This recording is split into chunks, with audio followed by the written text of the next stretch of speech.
Thanks for having me. Yeah, of course. Welcome to NGMI. It's good to be on the biggest podcast in the world. Of course. Yeah. We call it the Web3 Show, aka the future biggest podcast in the world. I love it. Yeah. Thank you for, turning down Joe Rogan to be on here. No worries. Really he doesn't appreciate understand that. NFTs. He doesn't get it. He doesn't get it. So do you think you can convert him? I do, because every time I've heard someone on there, I haven't liked their argument. I haven't liked the way they've explained what it truly can do. Even when Beeple was on it, I just think it was insufficient to what NFTs could be and what would actually make it click for him. And so I think I could do a better job. So, okay, perfect. We weren't supposed to talk about this, but I'm going to go right into it. Before we run our intros, everything, I'm Joe Rogan, right? Yep. You have 30 seconds to pill me on NFTs. What would you say? I would just first have him look at it as a technology and not a photo. It's so caught up on it's a photo. People are paying all this money for these stupid apes. These are memberships to clubs. And then I would just quickly go into why it makes it easier for the founders or the people that are running these things to have control over whether it's token gating things, whether it's in real life events, whether it's, all these sorts of things you can do. It makes your life easier. Instead of hiring, I could just go through like, hey, when we have a VIP event at an Avenged Sevenfold concert, we have to hire another company. And they have like 10 people that go and make sure that the right people are being let in properly and that the ticketing is right. And then they have a wristband for this and that. NFTs solve all that. We could do it with just a simple token and we could see it online. And explaining digital scarcity and why it's actually, you could look on Etherscan and make sure that these contracts are what they are. Mm-hmm. I think you could do it really quickly. And I think he would understand it. Just a couple concepts. I think going in on the picture and these things cost millions of dollars and they're stupid and they're rich person's club, I think it just doesn't help the conversation. I'm inclined to agree. No, for sure. Yeah, I think if you just threw in some consuming organ meat or bow hunting, yeah, maybe it might seal the deal a little bit more. I think he would get it. I think any rational person would get it once it's explained properly. You can show a couple examples. Yeah. I think the biggest issue though is people would just correlate NFTs with just pictures of insert adjective here and then insert animal there, And we still get it. And I think everyone that has watched what we've done knows that we are at least trying to, this is the whole argument with the people that hate NFTs. They're like, well, at least they're trying to do something with the utility and it makes some sort of sense.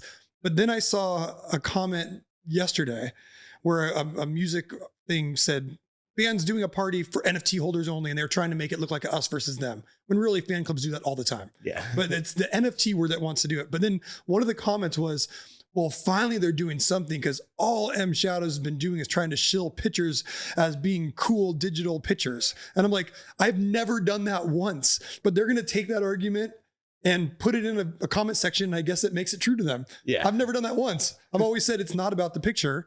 This is cool that you have it as a PFP. It's your tribe. It's really cool to be on there and know you're part of Death Bats Club. Yeah. But really what this is a membership into something that we're giving you ownership of.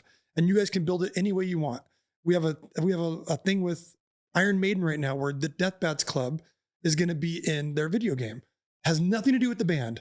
It's the club's doing it. They were able to vote on which ones got in. They're getting the residuals from, or whatever that means. They have to make those deals.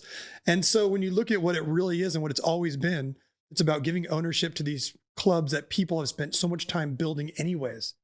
And with things like Patreon and GoFundMe's, you get none of that. You basically just give money into a black hole to an artist and hope that they provide you content. Mm. And so to me, it's a no-brainer. I think you give some of these examples to someone like Joe Rogan and it just goes, oh, NFTs don't mean this. It could be anything you want them to be. Mm. That was a really good answer. Yeah, absolutely. Joe Rogan, please book him ASAP. You need it. We can talk about DMT too, or whatever you want. Have you ever done DMT? Yeah. Okay. Yeah. I was just wondering. He's already checking all the boxes to be. I should be on the show. I JRE. don't hunt though. Okay. And so. Neither do I. Yeah. And neither does Kevin. I mean, yeah, I don't. I killed flies though. I don't like them. Definitely hunt flies. Yeah, exactly. Yeah, especially when it's hot here in Southern California. Dude, for sure. Lots of flies. For sure. Okay, so that was really eloquently said. Especially, obviously being like a world-renowned musician. It's nice to hear someone talk about NFTs and talk more about the tech. But for those of you that don't know who he is for some reason, do you mind giving your a little intro for yourself? Yeah. So my name is Matt Sanders. Go by the stage name M Shadows. Started a band called Avenged Sevenfold when I was 17. And we went, from basically high school to Warped Tour, and then we've never stopped.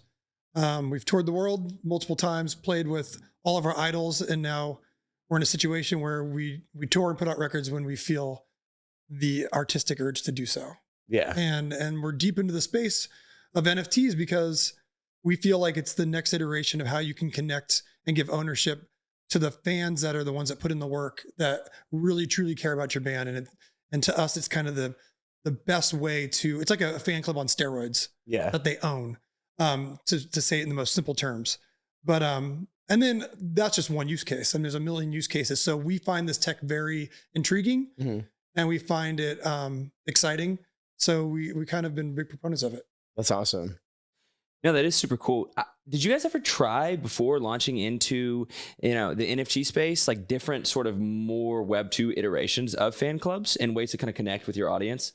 No, I mean, well, we've been very anti Web 2, and I couldn't really point to why. Like, we were never really active on Instagram. We were never really active on Twitter until Deez got me into Twitter, who's a guy in the space. So, yeah, legend. But, I had never had social media till September. This was my first bit of social media was Twitter. Yeah. And the reason I got Twitter, quick short story, is Deez asked me to do Twitter Spaces.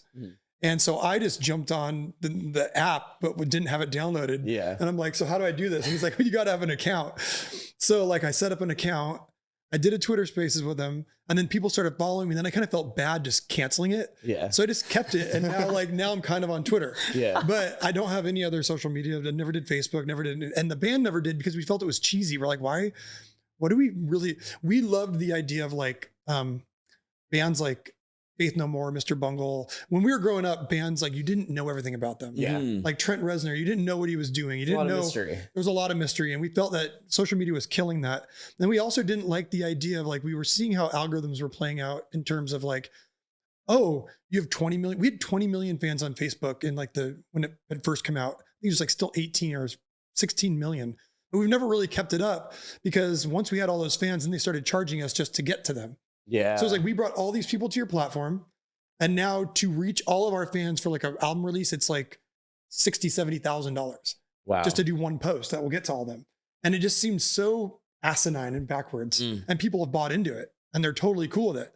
So it always seemed crazy to us when Web3 came along. It was just like, this is something we can get behind. Yeah. Like, we think this is cool. Like, and so it's been very hard for us to like understand why people don't see it that way.